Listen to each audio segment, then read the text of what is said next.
Same old man. Game over. You're gonna need a bigger boat. So serious. I am Iron Man. This is a tasty burger. Welcome to the In Session Film Podcast. Welcome to this podcast review for October 7th, 2024, and I'm JD Duran. And I'm Brennan Cassidy. Hey, thanks for joining us, everybody, for this conversation. I'm sure there will be nothing but respect and cordial discourse. There will be no shenaniganery. JD? Yeah, that's That's your joke version. of the day. Yeah, that's me being the Joker there. Yeah, that's what that is. You just gotta add some clown makeup to you. Yeah, I had a dream that the discourse would end and hopefully, like Joaquin Phoenix, it comes to fruition. Oh, is that gonna be the basis for Joker 3? Yeah, exactly. Joker 3 will be that the discourse for the first two Joker films come to an end. It's all done. It's over. Yeah, I would love to see him do something like Joaquin Phoenix just plays himself, listens to the discourse, and it's like becomes like this weird like meta version of the Matrix Resurrections or something like that. Yeah. Yeah, I think there's a way to tie it in to the first film especially, and we'll get into this here shortly, a conversation that we had in our review of Joker from 2019, where I talked about how much of it was likely in Arthur's head. Maybe Joaquin Phoenix plays, like you noted, himself, and he just wakes up from a nightmare. He just confirmed that theory that you had. Exactly. Yeah. He just wakes up from a nightmare and realizes the whole thing was a dream. Yeah, it was all in his head. It's all just a fantasy. It's all just a fantasy. Yeah. So we'll look forward to Joker 3 here in the next few years. That we've already written it out. Can't wait for Warner Bros. Looking forward to put are that together. really strong terms there. Yeah. Yeah, we are here to talk about Joker Folie À Deux, the latest film from Todd Phillips. As we talked about on the show, the main show this week, episode 605, people are talking about this movie. The discourse, as one could imagine, has been volatile. Yeah. People have not been very nice. And, it's interesting because in the past, we talked about this with Joker 2019, how there was such an emphasis on the wrong elements of that film that we found a little bizarre. And we, of course, talked about that in 2019. Here we are in 2024 with the sequel. And I noted on the main show this last week that similarly, I felt like the discourse was kind of weird, especially toward Todd Phillips and his approach to the film, which we'll certainly get into, and how people responded to that in a way that is a little ironic given how we respond to other filmmakers who do similar things. It's funny. It's funny because somehow these movies created discourse even before they ever came to theaters.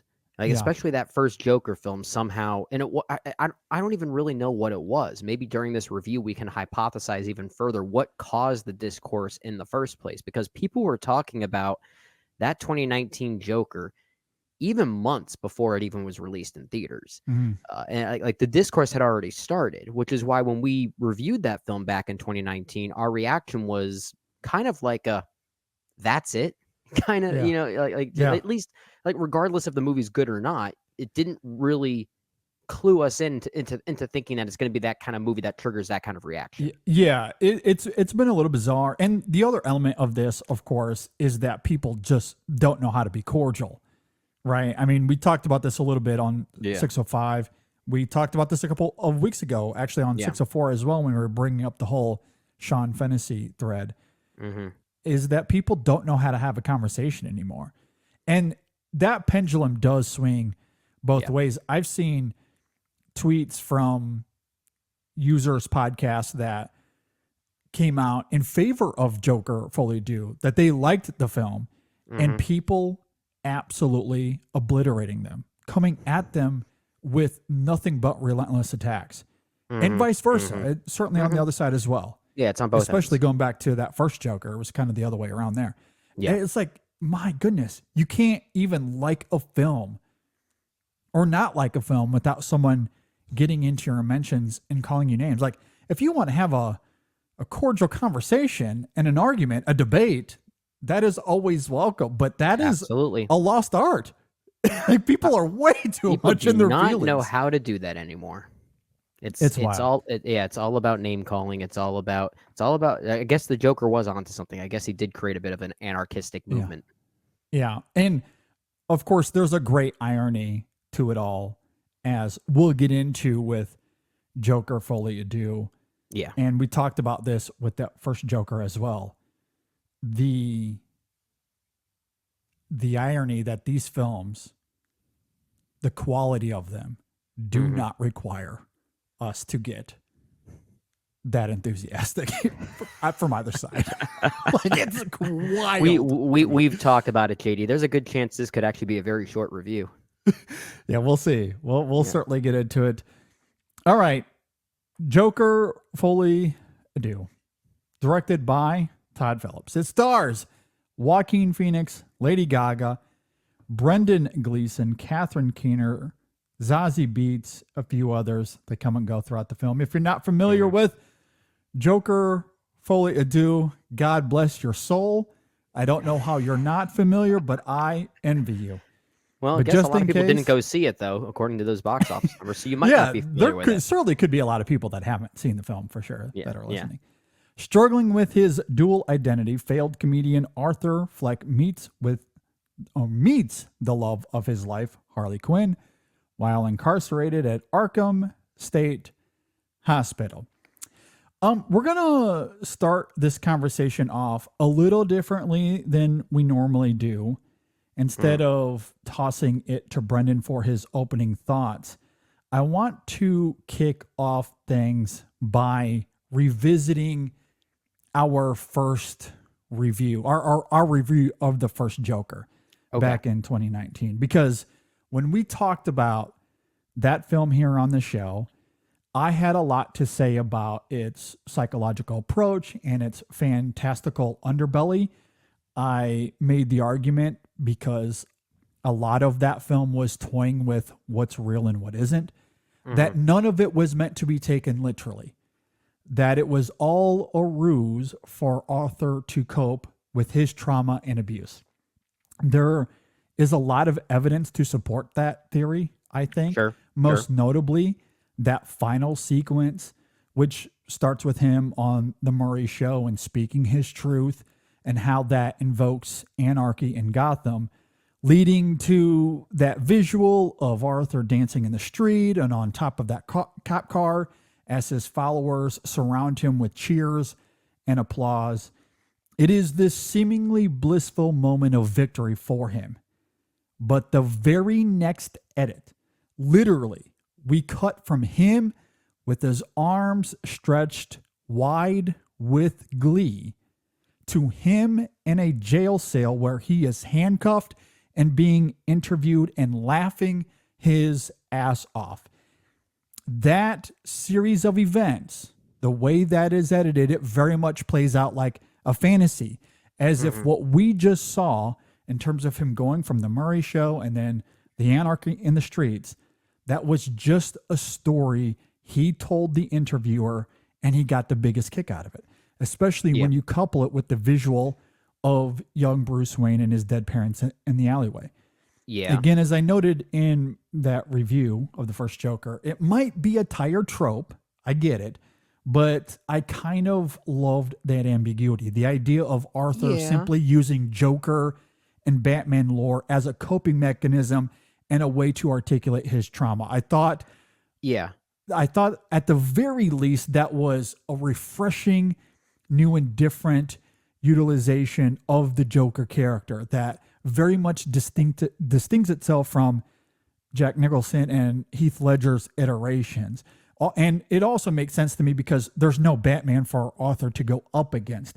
So the notion of doing a sequel felt very silly to me because that ambiguity will have to be answered now.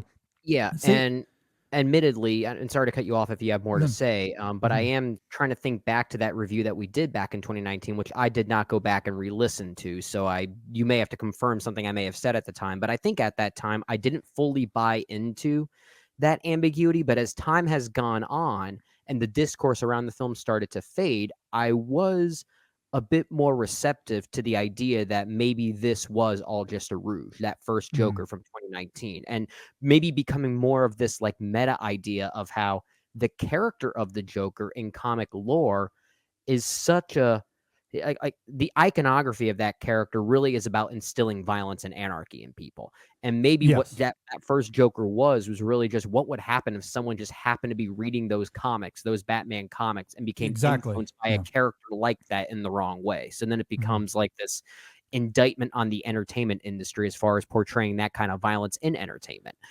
So like I saw some of those things as possible readings for the film as time has gone on. Yeah, I even went as far as to say in that conversation that I don't think it's all that subtle.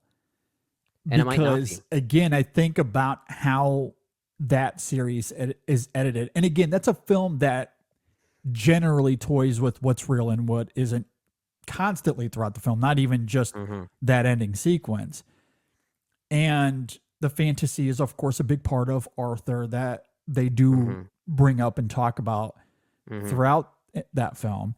Sure. But that has a whole new weight to it, given how that final scene plays out, where, again, he's on the show, he has his moment of violence, he's in the streets, he's on the cop car, you get the blood smile on the face, the score, which it is a phenomenal score. It's a very good score, regardless if you like the movie or not. You can't disregard the cinematography and the score. That main theme is buzzing, and you have Joaquin Phoenix dancing, and it's a moment of electricity in that film with all of his cronies surrounding him, right? And again, you cut from that to him in a jail cell without any context. There's no context, nothing to explain how he goes from the street and this moment of victory to being handcuffed and interviewed. How do you explain that? And it's interesting and it's not even that we cut from that moment to him in the jail cell and he's being interviewed. We are introduced to that moment, to that edit, with him laughing his ass off. Yeah. As if he told this story that he finds so much joy in. And he can't help himself but laugh at. And of course, the interviewer's like, "What's so funny?" And he just simply says, "You wouldn't understand." And there's, of course, an edit, a visual to young Bruce Wayne and his dead parents there in the alleyway, which I think complements what we had just witnessed with the anarchy in the streets. And Joaquin Phoenix's performance there, again, I think is quite vivid in how it's suggestive of how this was all in his head. And we weren't supposed to take that literally. Which honestly makes this film, the sequel, and his performance in this film, I was about to say interesting, but that makes it sound more like a positive. Well, let's just say he may have been listening to you, JD. Well, I think so. And I think maybe that's where I want to start here, because that is so much of Joker Folie À Deux. And again, I want to set the table there because I do think that will play into a lot of our thoughts here on Joker Folie À Deux. I think that ambiguity was fascinating. I wish that they left that alone. There was no sequel to the film. Because I think that's a debate that we could engage in if we wanted to do such a horrible thing. But I feel like the film itself invoked that conversation and that debate over that ambiguity. So the fact that Folie À Deux even exists is kind of disappointing to me from that point of view. However, I think that's fair. However, given my reservations, I do think this sequel is kind of the best case scenario in terms of approach because of the fantasy, what's real and what isn't, and how a lot of that is potentially maintained here. I do want to talk about that. So as we transition, I guess, into Folie À Deux, I guess since I'm talking a lot here, I guess I want to get your thoughts on how you feel like that was implemented to the Arthur character, perhaps in terms of approach fundamentally, and also how it comes off in execution. Well, in an interesting way, I was about to come into this conversation thinking Joker Folie À Deux.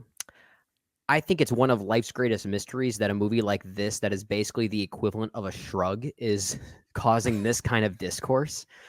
Which is my very cynical way of saying it's fine. I don't dislike the movie. I am not on that end of actively hating this movie like so many people are. But I think it's interesting that those who do seem to find this movie very troubling are mostly those that truly love that first Joker for what it was doing, but weren't able to grasp onto that ambiguity that you're talking about. Maybe they did take the movie a little bit more at face value, and they saw it as sort of like a like a sidestep of the Batman universe that they already love so much. So they hold that very close to the chest. I get it. That's fine.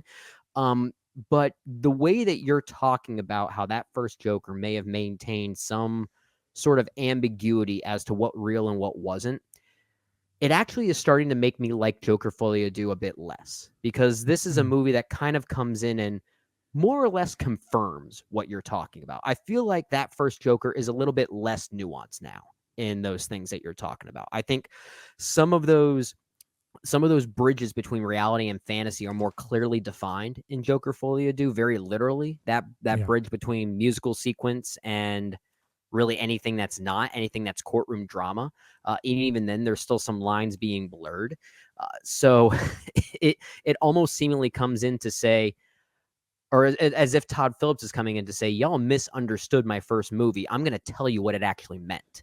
And which does weirdly seem like a bit of a Todd Phillips thing to do.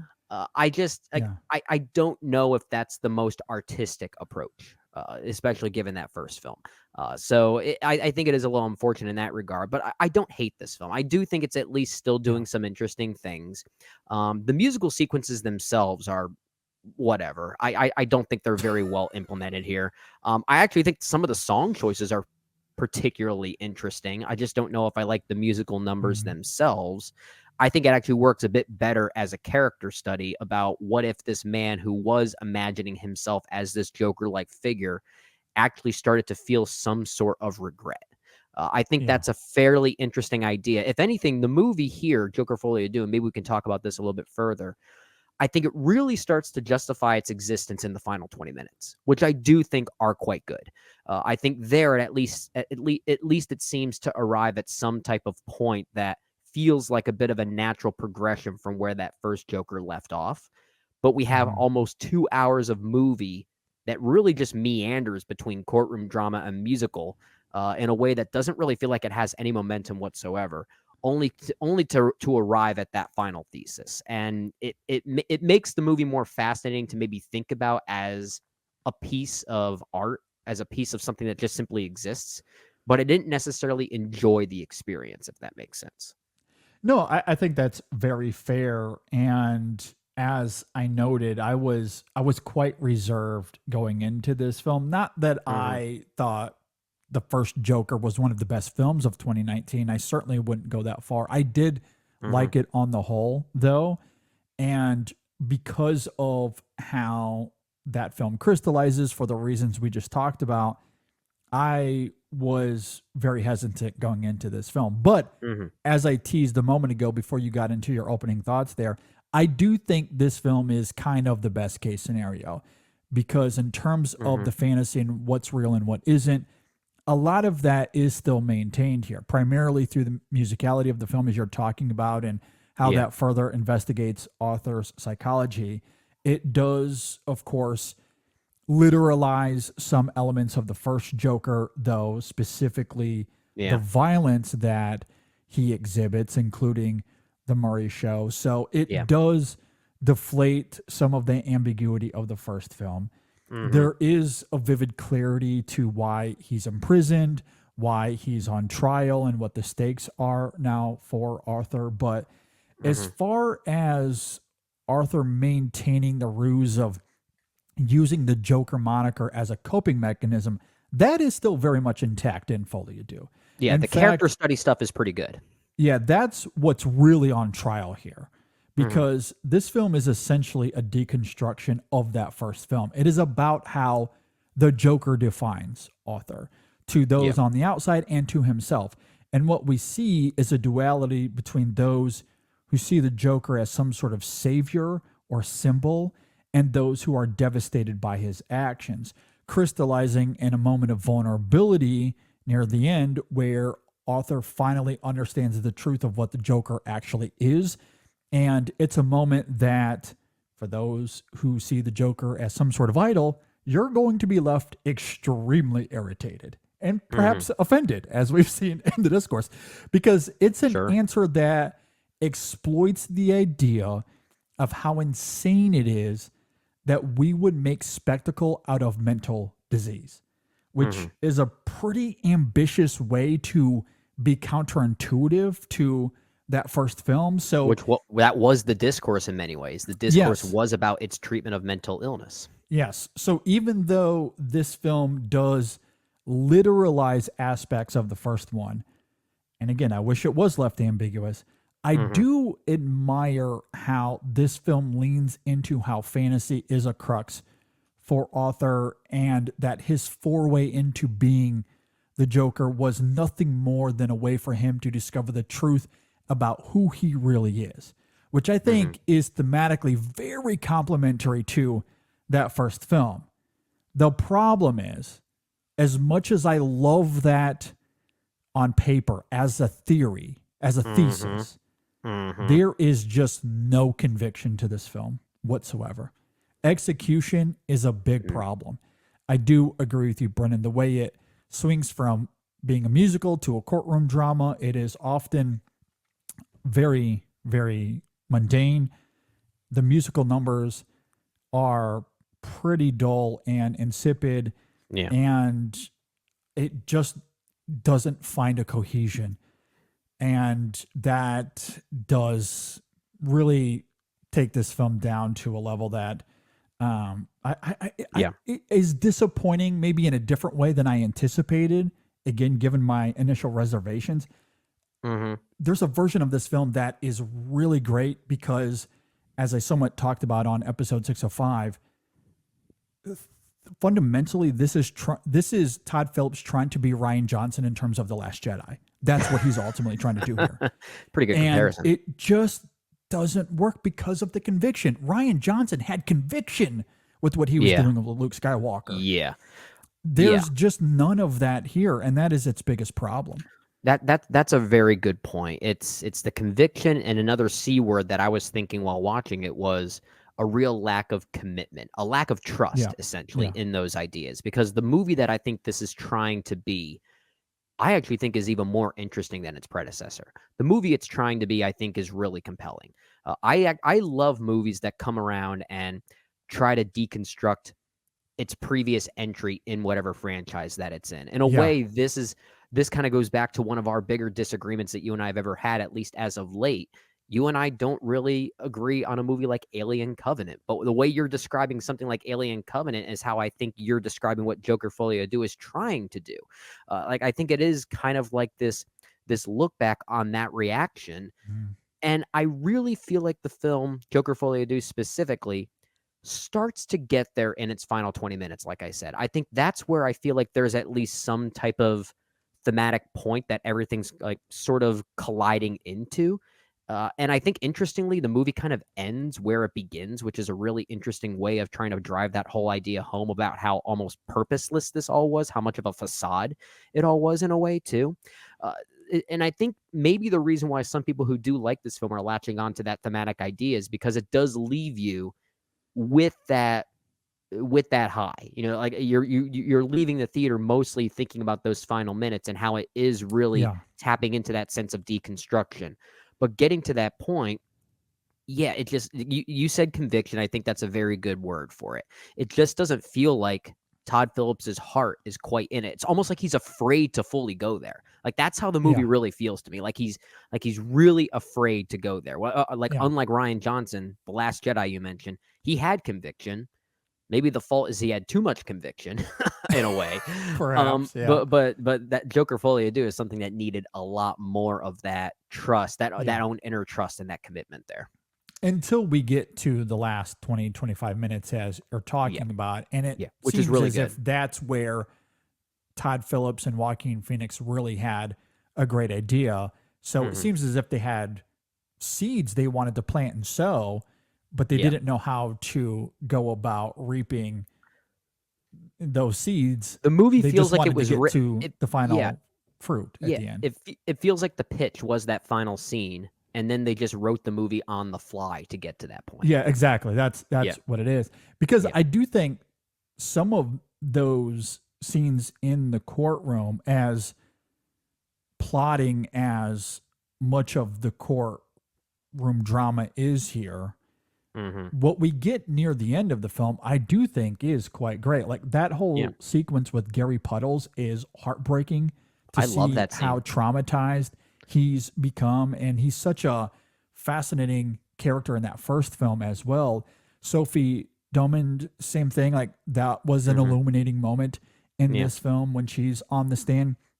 There are moments here that show the deep effects of Arthur's violence, that he isn't someone to be idolized, which is interesting because, again, in that first Joker, we do come to understand that his violence was specific. He only lashed out at those who wronged him in some deep and meaningful way, and that he was very conscious of those he targeted, because there are bystanders that he takes note of. The woman on the train, Gary himself in the hospital, he doesn't bother anyone else. On the Murray show, he doesn't care about the other two people on the couch or anyone in the audience. He only went after those who have physically, mentally, or emotionally abused him. So as immoral as it is, there was a clear duality at play where we, at the very least, understand why he lashed out.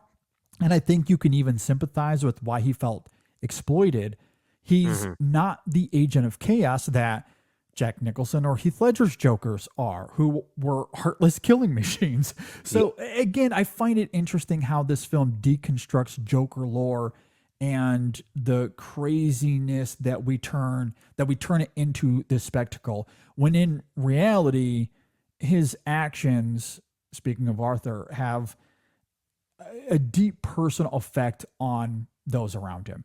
Even though that first film was, I think, overly analyzed when it came to violence, weirdly, this film, Folie à Deux, is a better film in terms of violence, in terms of being a movie about there's violence. Maybe one or two scenes of violence that are a bit explosive, but by comparison to the shock value of that first film, it's rather tame by comparison. Well, and maybe that's the irony, because there's more violence, there's more actions of violence in that first Joker. There's more action, right? And again, that's why I go back to the irony that even with the first film, it's about the psychological, emotional abuse, the trauma, and how that led to that, and the duality, the specificity of the violence in that first film, which is why, on the whole, I think it's overly analyzed, the violence of that first film. Weirdly, with this film, there's really only 2 acts of violence, 3 if you want to include a fire that takes place. But in terms of violence on people, there's really only 2 moments here. And yet I still find this to be a more affecting film in terms of it being a movie about violence, because what we see in those courtroom scenes and the aftermath of Arthur's violence in the first film, there is an emphasis on that here. And that's where Phoenix's performance, I think, is incredible, because there are subtle, some not so subtle, mannerisms in his performance that wonderfully tap into how he finally sees the effect of that on others around him. And ultimately, that's why he chooses what he does at the end of this film as it relates to his identity and that Joker moniker. I do wish the film was more seamless in getting there. I just wish it was. Those moments are great. Movie. Those moments are great here. Yeah, it's a movie of individual scenes, and most of those scenes that are actually pretty good and compelling are mostly all in the courtroom. I think those scenes are perhaps the best stuff there, and uh, there is. You said this earlier. I think you said it on episode 605, if I'm not mistaken. But there is a possible argument that Joaquin Phoenix might actually be better in Joker Folie à Deux than he is in that first film. I think it can be both ways. I think he might be better consistently as far as creating a through line for that first film, but I think he has better performed scenes in Joker Folie à Deux. That's well articulated, yeah. Well, because because there are at least 2 or 3 moments in Joker Folie à Deux that I think rival anything he's doing in that first film. I agree. One of them's an interview he does with a weird appearance by Steve Coogan out of nowhere. Random Steve Coogan appearance. I no idea that he was even in this movie, but that's actually a really interesting scene. And I think he being Joaquin Phoenix is really good in that. And of course, the moment that he, as he's representing himself at this point, interviews Gary Puddles, I think is also a very good scene. And of course, the crystallization, the final 20 minutes, like we've been talking about, I think are really good. The way that this works as not just a deconstruction of someone that shouldn't be revered as he is, but what happens when that particular subject starts to realize that they're becoming such a celebrity. In a way, this is more in line with something like maybe Henry Portrait of a Serial Killer or something like that. What happens when a criminal really starts to relish in what they've done and how people react to those acts in a way that could be seen as, I don't want to say celebratory, but almost obsessive. I think that as a character study here is an interesting idea. And there are moments when the film almost gets there. It's like that first Joker, I think, is a better movie from beginning to end. But I think Joker Folie à Deux has better scenes throughout it. That could suggest a possible better movie. I agree, which is why I do ultimately feel some level of disappointment here, because I do think this could have been a really great subversion of its predecessor. And at times it really is. And that's why I think Joaquin Phoenix might be better, arguably is better here, because the film does attempt to dig further into that psychology and trauma. And I think he really, speaking of Phoenix, he does a great job of trying to unearth those nuances in the character. And you couple that with the physical commitment to his performance as well. And I do think it is really good and rivals the quality of what he brought to that first Joker. And specifically when he's in the courtroom and we hear not just Gary, but I think of Sophie as well. Both of those scenes are really evocative here. And there is an element of humor at play because of the nature of Arthur. But when it finally gets to the moments where we see them reflecting the like how traumatized they are because of his actions, there are like the camera cuts back to Arthur and we get these incredible subtle-ish, quiet for sure, he doesn't say anything, but we get these moments where he finally sees it, as if he was completely ignorant to it before. And that I found interesting. That I think is really great. And then you couple that with those moments near the end when he finally determines what the Joker means to him in terms of his identity. And I think that choice makes sense because of those subtle cues that we got previously. Yeah. And also what we get with Harley Quinn, that's obviously a big part of this as well. Yeah, kind of. Well, I mean, in terms of leading to the choices that he makes, I mean, one of the biggest sins of the film is that it wastes. Well, that's why I say good Lady Gaga. Well, that's why I say kind of. I think that the character becomes more of a catalyst than anything else. Like she's barely a character here. She's really just more of she's almost a MacGuffin in some ways. Yeah, but I think there's enough there to make sense of why he feels betrayed.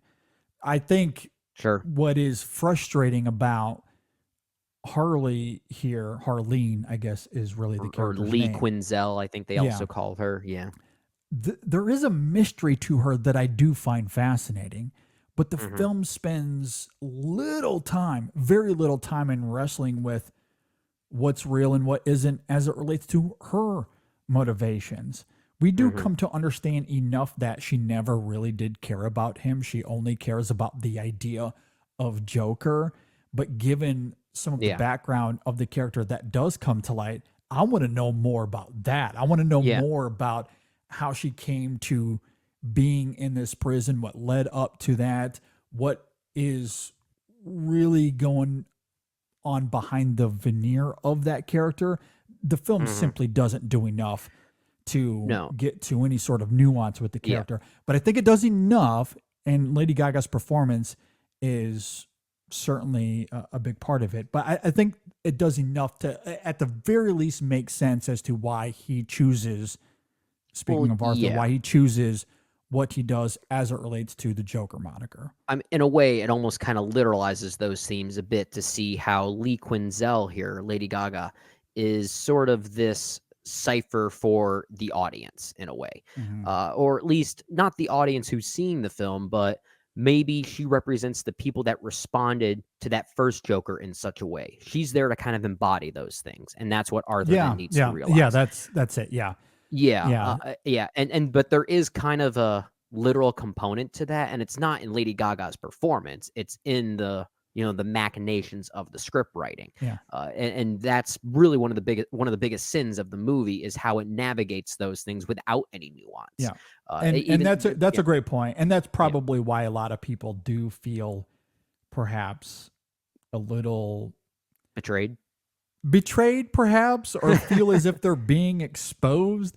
But I mean, the thing about the first film, and maybe what's disturbing about it, if that's the right word, I don't know, but people, whether it be characters in the film or those reacting to the film in a meta sense, reacting to the character as some sort of symbol,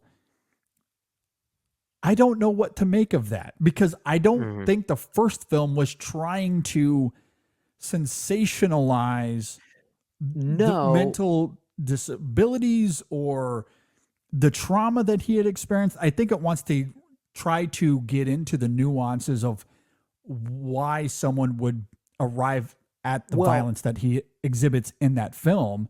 But I don't think it's trying to make him be this symbol, which is ultimately, I think, why it ends the way it does. But in this film, you're absolutely right. It literalizes it in a way that is very transparent, where Gaga is those people that misinterpreted perhaps what that first film was all about, and we're now going to shine a light back on that, on that exploitation. And I don't think that Todd Phillips is necessarily trying to say that people saw the character of Joker in that first film as someone to be revered, but the fact that people revered the film itself in maybe the wrong ways.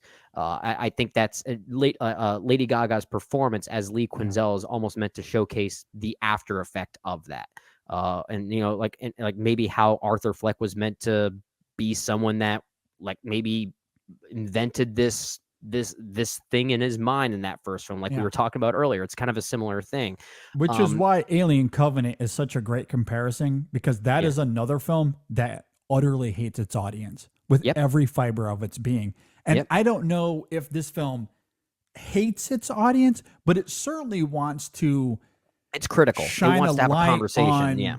That kind of weird exploitation that's being. That's kind of there. It's funny. We spent all this time talking about what this film is doing, how it sometimes does it well, how it often does not do it well. We've barely even talked about the fact that this is a musical of sorts, which I guess goes to show how effective it is as a musical. Well, I mean, I don't know what else there is to say about it. I mean, I will say, when it comes to the music of the film, in some ways it kind of points to why I can't be completely cynical about this film, as some of our peers have been. I don't think it's all bad. For one, the Scorsese imitation is gone.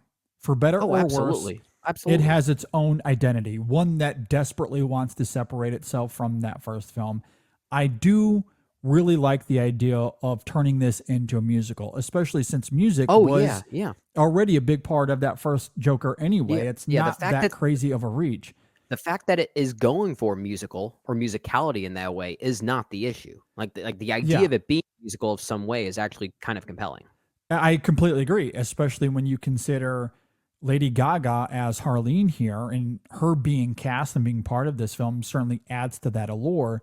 The problem is, as we mentioned earlier, the musical numbers are poorly conceived and Mhm. implemented as if they were making it up as they went along. They make sense from a psychological and emotional perspective. There is a clarity as to why they're here, but the editing is very bizarre. It's the editing, it's this, and I actually like the cinematography for the The most part cinematography here. is great. It's Yeah, exquisite. I think it's yeah, shot very well. Yeah. but I don't think the musical numbers are necessarily shot that well, and I think maybe that's also with the editing as you're talking about. There's just something very, I hate to use the term half-assed about it, but it does feel that way. But it Yeah. goes back to what we said earlier about the film just not having enough conviction or enough trust or commitment in this interesting and wild ambition that it's going for. It almost feels as if Todd Phillips is afraid of fully going there. And the musical numbers, I Yeah. think, are another byproduct of that.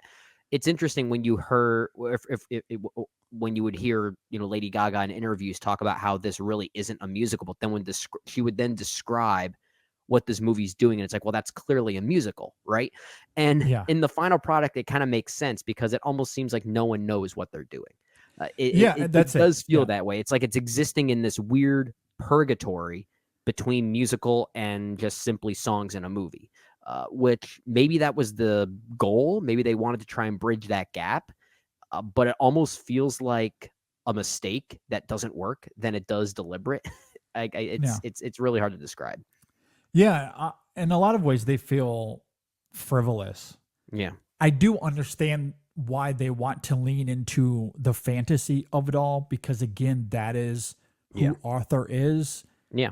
To reiterate, that is a big part of the first film. Him leaning into fantasy as a coping mechanism. That is at the core, that is the nucleus of the character. So that being an element here, and that's where the musicality of the film comes from.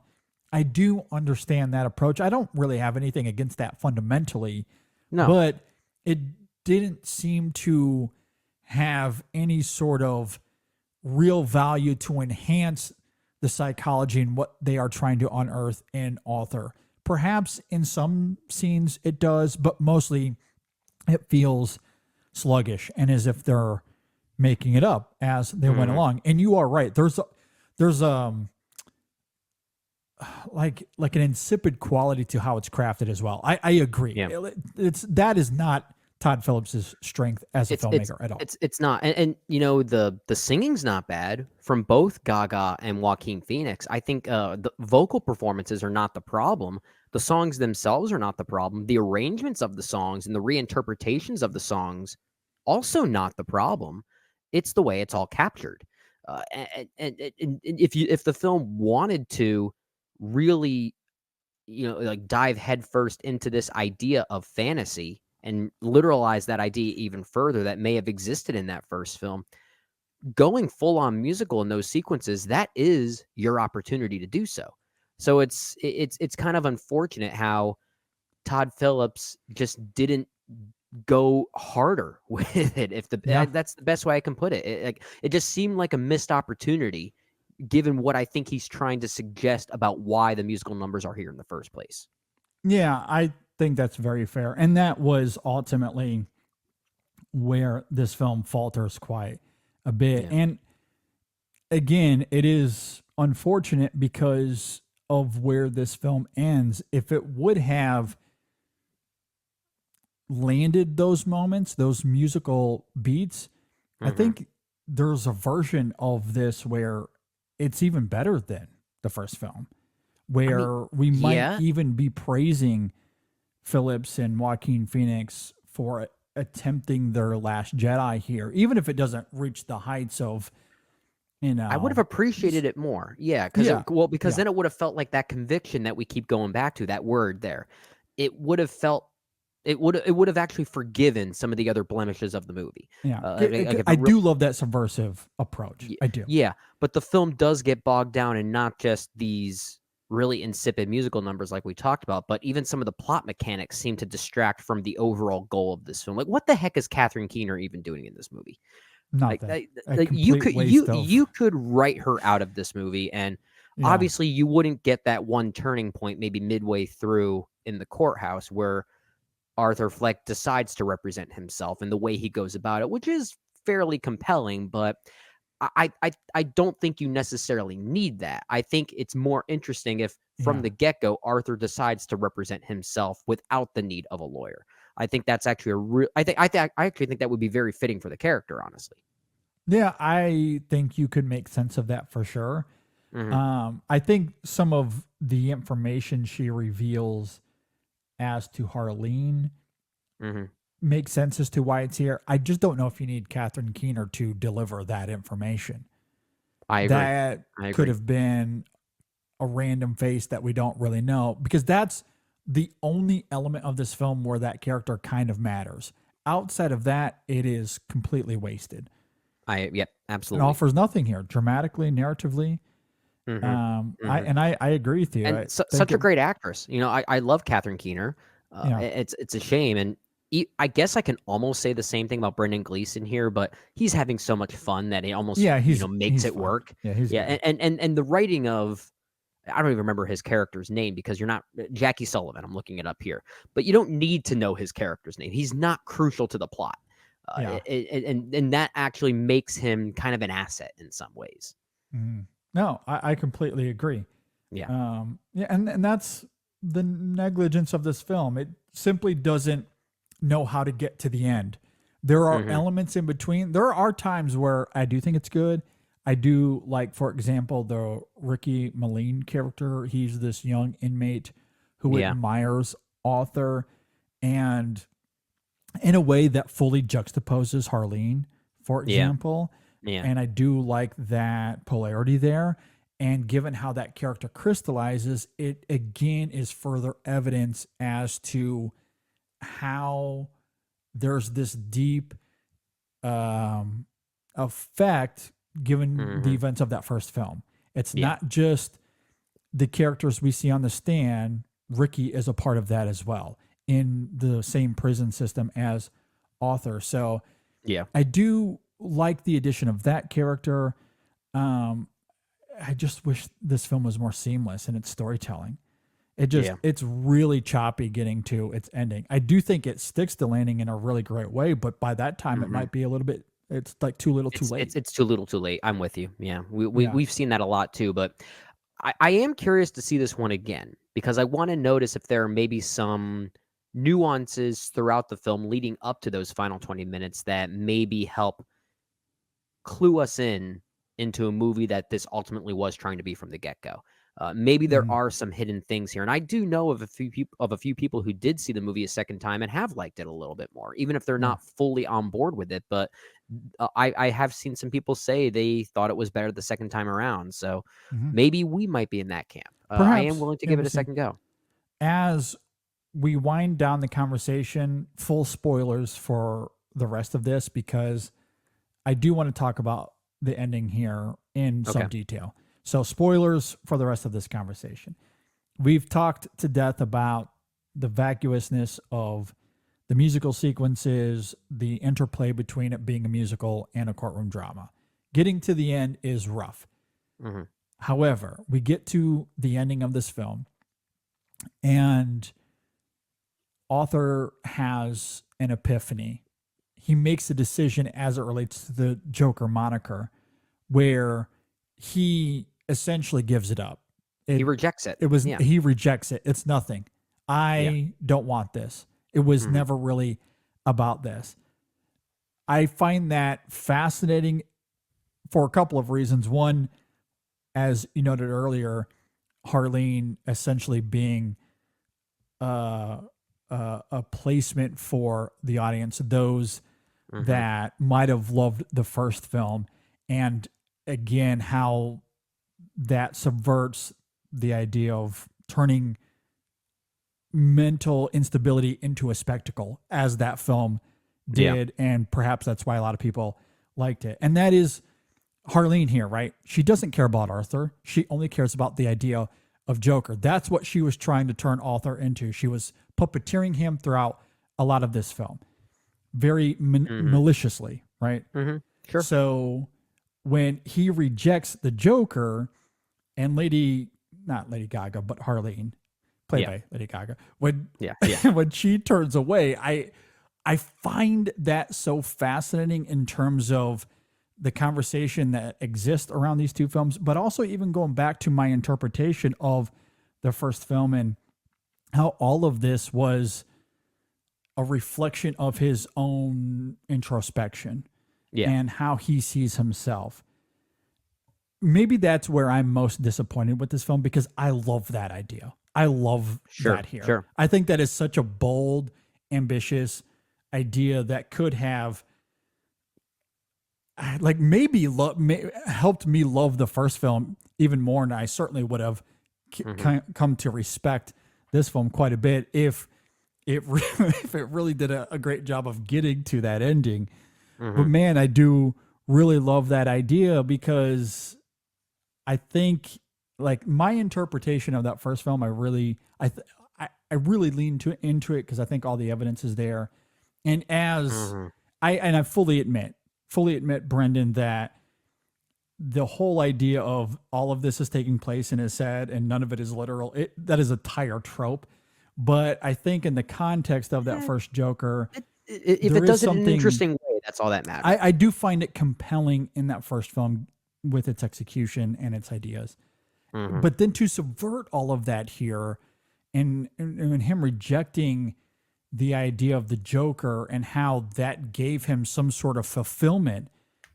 If we take my interpretation as reality, as the intent of the art, then the rejection of that fulfillment, I think, is such a compelling psychological idea that makes this film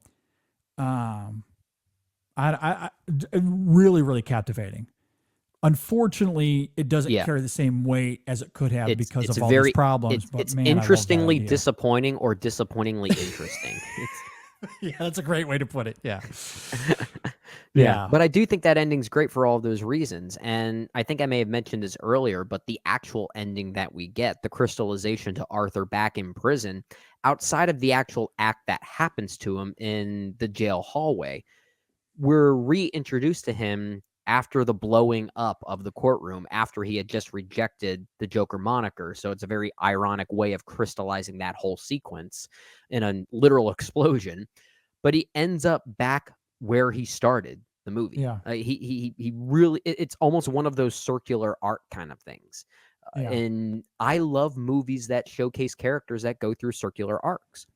Yeah. And the crystallization of Arthur by the end, I know some people are upset by that, especially if they love these movies and they want to see this character, this particular Joker character, carry on. You're most likely not going to get it now. I guess we could say that. Yeah, I think this is Todd Phillips' way of saying, I'm done with this character. Joaquin also saying, I'm done with this character.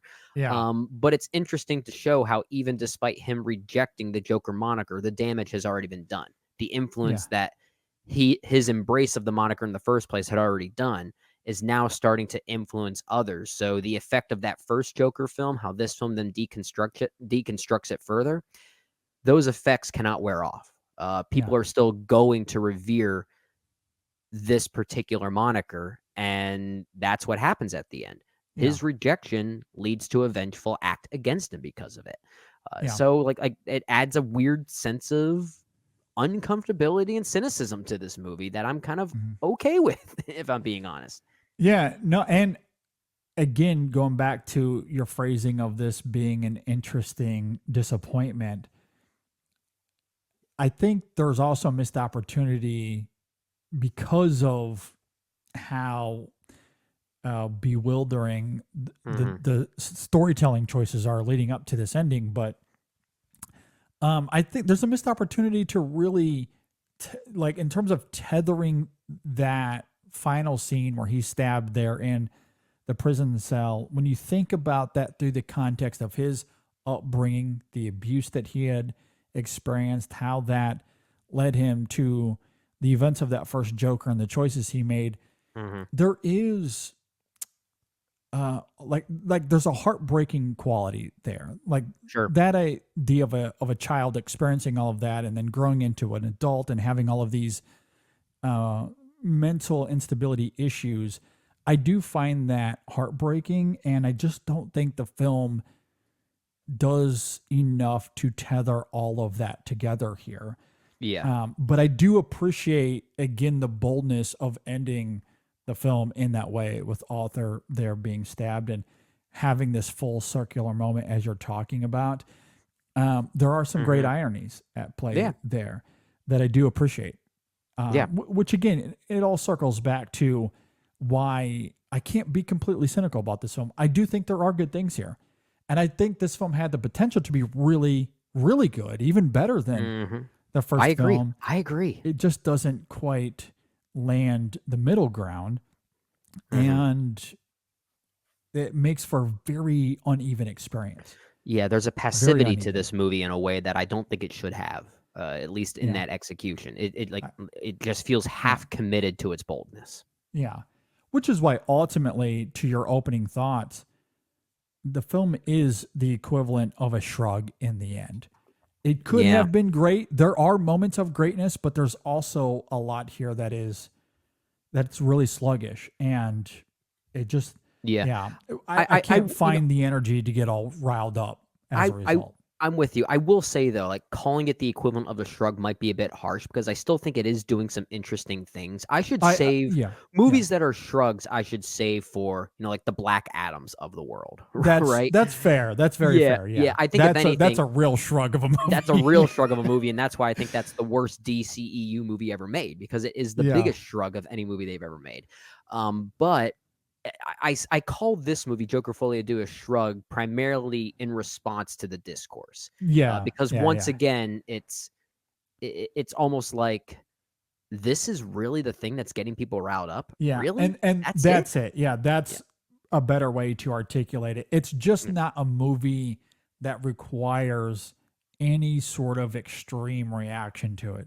No, I don't think. There are good things here. There are bad things here. It's a film that I'm firmly mixed on and nothing more. And I can't get riled up about that. The only energy I feel like I can bring to it, again, is that disappointment because of the approach. I do genuinely admire the approach here. I love that Last Jedi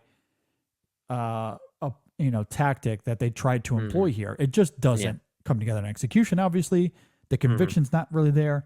But I like the idea. Yeah, I'm totally on board with the idea.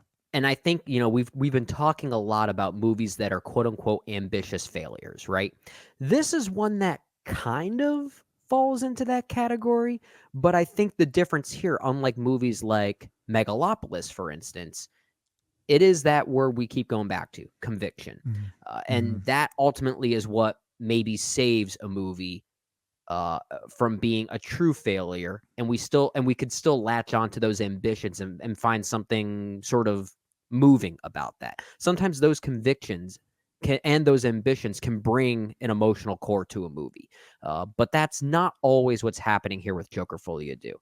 That lack of commitment sometimes prevents it from being fully a really like interesting kind of ambitious movie, even though it has pockets of that here.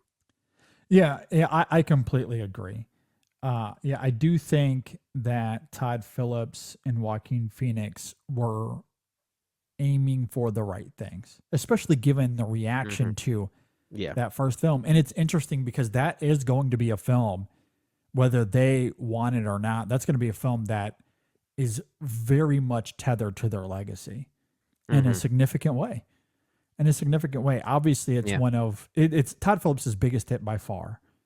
And Joaquin Phoenix won the Oscar. I'm sorry, but he cannot separate himself from that movie. And there is something about, again, going back to something I said in my opening thoughts, this film being an answer to the exploiting the idea of how insane it is that we make spectacle out of mental disease. I don't think that is at all what they were aiming for with that first film, but it did become a huge spectacle. It did. You're right. And the Joker character, especially given that specific Joker, is riddled with mental instability. So the idea of deconstructing that here, instead of playing into that spectacle to take the Joker into a territory we've certainly seen before in other Batman movies, obviously not Joker movies, but Batman movies. Right. Man, it's a really interesting way to go about this film. Sure. But a side effect is that a lot of people will feel like they're getting the middle finger. And I like that idea. I like do that too. idea, which is why there are going to be some days where I like this movie more than the first Joker. I'm not there right now. I think Yeah, me I'm either, still me latching either. onto that first Joker as, just simply a smoother experience, even if I don't think it's one of Todd. It's not my favorite Todd Phillips film, but I think it might be one of his better films. But I think if I were to rank his entire filmography, or at least the 10 films that he has directed thus far, Joker and Joker FOLIE À DEUX are probably back to back somewhere in that list. Because one is a smoother experience, the other one peaks and valleys more. That maybe just equates it to being around the same thing for me. Yeah. That's really what it comes down to for me. And then my last thought, and then we can get out of here. The way this film ends, I do think that if Warner Brothers wanted to carry on a separate Gotham universe, I think they very much can. Well, because I'm curious where you're going with this. What this film essentially sets up, although this would be ironic, right? Because this film is essentially saying putting the Joker on a pedestal is perhaps the wrong thing to do.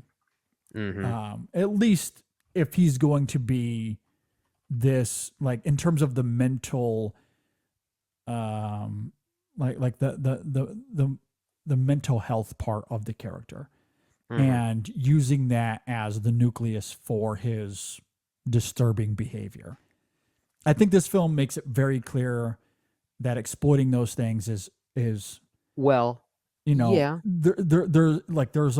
There's a line there that maybe you don't want to toy with. Well, now yeah. Again, I don't know, maybe that's accidental, but given where this film ends, I think that was kind of the point. Well, the fact that it ends almost the same way as Arthur Fleck's interaction with Murray Franklin, some random person that just happens to kill someone that he was obsessed with, and that's exactly what happens to Arthur. So is it showcasing that the Joker moniker in the Batman universe is just something that has this circular momentum to it? That's kind of what I'm getting at. Like, if the studio wants to continue this universe, they very much can, because what Arthur had demonstrated is that anyone can be Joker, really. Well, and the person that, I mean, are we still in spoilers at this point now? Yeah, and I was going to get to that as well. Yeah, the person that kills Arthur evokes classic Joker mannerisms. Yes. So is this our next Joker? That could be that, or Two-Face. Because Harvey Dent is the prosecuting lawyer here. That building explodes, and we very much get a shot of half of his face being blown off. Yeah. So, that's true. That Easter egg is here. So if you want to continue on with Harvey Dent, or to your point, whether that character becomes Joker or someone else takes on the moniker, that I think they've left room for that if they want to continue this. Sure. But then they have the Robert Pattinson Batman universe as well. There's too many universes. Like, you can't really. Well, and then there's going to be a new one in the so-called DCU going forward that James Gunn is helping to spearhead. I forget what it's called. There's a new Batman movie that is confirmed. I forget who's making it though, but it will be in the DCU. So that means technically 3 separate Gotham universes happening simultaneously. Yeah, exactly. I don't know if you could tie this into the Pattinson one at all. I don't know if that's possible, but No, because they introduced Joker in Barry the Keoghan. Pattinson Barry one. Keoghan. Barry Yeah. Keoghan. Yeah, exactly. He's Yeah. supposed to be Joker there. So yeah, Yeah. you know, I don't think that Warner Brothers is going to continue on this specific world, but No, I think they they're could. done. Like, I think they've maybe accidentally, but I think they've set up that they could carry this on. Yeah. It's a But nice little what if of sorts. Yeah, exactly. But I think that would also be ironic because I do think this film is, because it's trying to subvert that first film and the spectacle of that character, that to bring Joker back into this world, obviously it'd be a different person, but to carry on that moniker, it would be very much But it is kind what of this whole film is supposed to be about. So it is kind of interesting that maybe the arc and the creation of the Joker was because of Arthur Fleck, but he's not Arthur Fleck. Like that's an interesting byproduct, I guess. But I like leaving that open ended. I like the what if of it. I don't necessarily need an answer to that. Yeah, I agree. I agree. I do like that these films they tap into a broader lore as it relates to Gotham, but it's still very specific and internalized and intimate. It is about Arthur specifically. Yeah. And his psychological unraveling. Yeah. All right. I think we've talked enough about this film. Certainly Fascinating longer than we movie. anticipated. Yeah. So if you agree or disagree with anything we had to say, I say very reluctantly. But if you want to be if this kind, review takes off, I'm curious about the comments we might get. Might not get any. like, you don't have to agree with us. That's fine. I don't expect everyone to agree. There are people that, like a lot of our peers, are very much down on this film, and understandably so. Others do really like it. You know, I find myself very much in the middle. So whether you hate it or love it, there are certainly going to be areas where I'll be able to align with you. So, Sure. let me know. Do you like it? Do you hate it? You can leave a comment below if you're watching on YouTube. If you're listening on Apple Podcasts or Spotify, reach out to us on social media, Facebook, Twitter, Instagram. You can email us insessionfilm@gmail.com. Leave a comment on Letterboxd, however you want to get a hold of us. But we would love to hear from you. I do want to reiterate, we talked about episode 605 earlier in the conversation. That is available right now. We, of course, talk about the discourse surrounding Joker. We talk about the studios using these super fan focus groups for some reason. That's such a dumb idea, but we talk about that. And Scary much thought. more. That's scarier than the anarchy of the Joker. I know, very much so. So you can go and check all that out. We will also have a review of the Outrun, Saoirse Ronan. That's coming this week as well. And weather permitting, we will have episodes of Chasing the Golden Women in Session as well. So with all of that said, Brendan, before we get out of here, any final thoughts? I want the discourse to end. Simple as that. It's exhausting. It's tiring. It's just tiring. It is. No, I agree. I do have one final thought, and I didn't really get into it too much. I think I briefly mentioned earlier that the score to this film, Hilder's score to this film, is really good. I do love it. There's something about those main cues, and she doesn't quite get into the same rhythms of the first film, but it's similar-ish tones that I really do love. And there's something about that tone and that vibe that she brings to the music for these films that I just love. It creates a mood. It does a good job creating a mood. Yeah, I just really adore it. So I think she does a really great job once again. So I just wanted to reiterate that. Agreed. Okay, with that said, thanks for listening, everybody. Thanks for watching. We'll see you next time on the In Session Film Podcast. Don't hate it. Don't love it. What the world Here's what it is. now is love.